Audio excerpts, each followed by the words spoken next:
Hi guys, just got a quick video for you actually, which I wasn't intending to do, but I thought it'd be worthwhile. I've been an Apple Watch wearer user for many years. Actually, this is my original Apple Watch, Series 1, and I've had it for, I can't remember how many years, but just shortly after it came out, so it must be 4 or 5 years. And I've always been quite happy with it. It's been reasonably fast, I've always thought, and I didn't really intend to upgrade it at all, but I don't know, something came over me the other day and I decided actually it'd be quite good to upgrade to the Series 4, which I've done.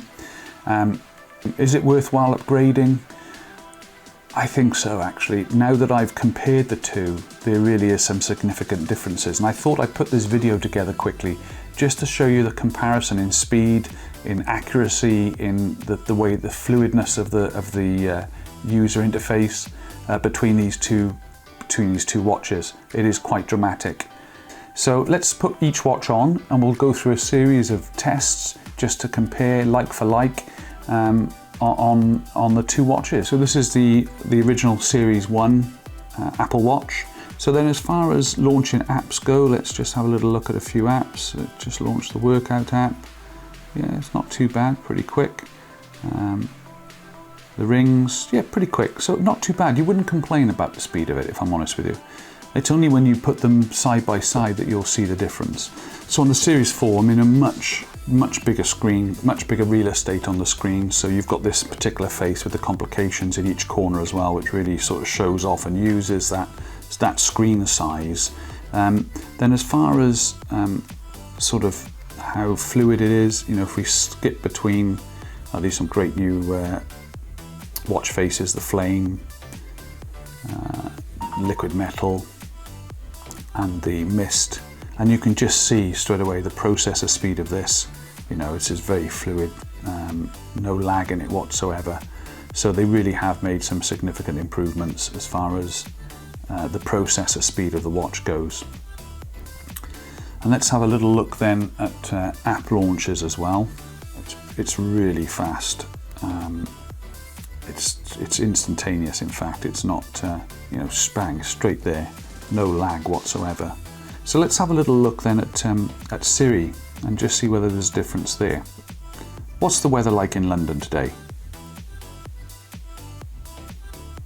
Hang on, tap when you're ready. Wow. When it says tap when you're ready, I'll tap you when I'm ready. And now it's filled it in. So that was really slow, really sluggish, but it gives you a bit of information, just shows you a sort of timeline of the weather. But, you know, okay, you get the information eventually, but it's pretty slow. Let's try Siri again. What's the capital of France? Okay, and it says Paris is the capital of France. This is only in text, by the way. And it gives you a photograph of Paris, and then it gives you some information. So let's have a little look at Siri. Siri will work when you just raise your wrist anyway. You don't have to say anything like, hey Siri, or anything like that. Oh bugger, bloody everything's gone off. Shit. Yes. Shut up. What's the weather like in London? Okay, here's the weather for London, England for today.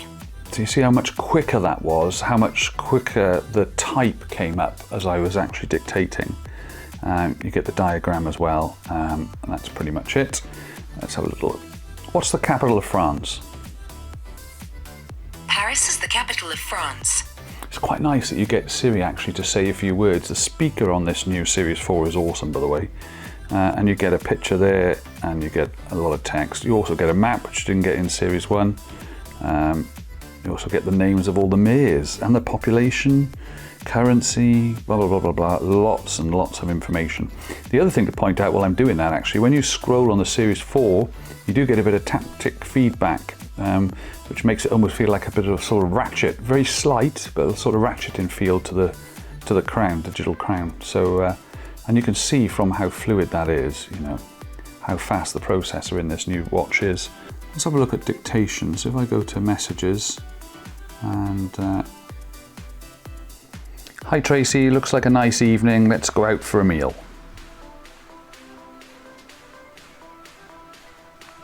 So it was pretty quick, but missed a few little bits out there as well. So, but there we are, not bad. Let's have a little look at dictation. So if we go into texts. Hi Tracy, what time are you home? Do you fancy going out for a meal this evening? Okay, you can see that the dictation is much quicker, much more accuracy as well, much more accurate as well. So it makes a big difference. Very fast indeed. The difference is it's usable now. So if I was wanting to use this for text, I would use it with the Series 4. I probably wouldn't. I'd go and find my phone with the Series 1. Fluid use, I think I've shown you, it really is very fluid indeed. On all the apps, no lag whatsoever. Going between watch faces is buttery smooth, no problems at all. So yeah, massive improvements. I find myself using it more because of that. So I find myself, sending text messages via it. I find myself as well in the car, just sort of holding my one arm onto my shoulder so that the microphone's near my chest and taking a call on it or making a call on it. So it is that reliable now. Even on the Series 1, sometimes if you try to pick up a call on it, it was a bit hit and miss. One of the other reasons I wanted to get this was the ECG element. It is something that I thought would be useful. Big family history of heart problems, so I thought that'd be useful, but I might show you actually how it works. And you've got, as you normally have, the normal sort of heart rate monitor, and you can see that's measuring there now, and at 55 beats, so that's pretty good. But then as far as the ECG goes, what this watch also does, it monitors you for irregular heartbeats as well. So it'll keep checking you now and again just to see if your heartbeat's regular. But the ECG is really good. I love that graphic as well. And so all you do is you put your finger on there and you've got about 30 seconds to wait. And it'll give you one of 3 results. It'll either say that you're in sync, which is good, or that it's detected an irregular heartbeat, or it was inconclusive. So hopefully we'll have the first of that. Yeah, there we go. So that's not a bad rhythm. Everything seems to be okay there. There's no arterial fibrillation, which is what it's trying to detect. So really good. And that then actually sends a little report to your phone. So if I get the phone up, I'll show you what that looks like. So there we go. That's the actual ECG that we just performed. It tells you the date that you've performed it and the time, etc. And you can even export that. That's just so incredible, isn't it? This is from a watch. It's unbelievable. But there we go. So, all in all, was it worth the update? I actually think it is. It was a significant investment because it's a stainless steel one, which I wanted with the sapphire crystal screen.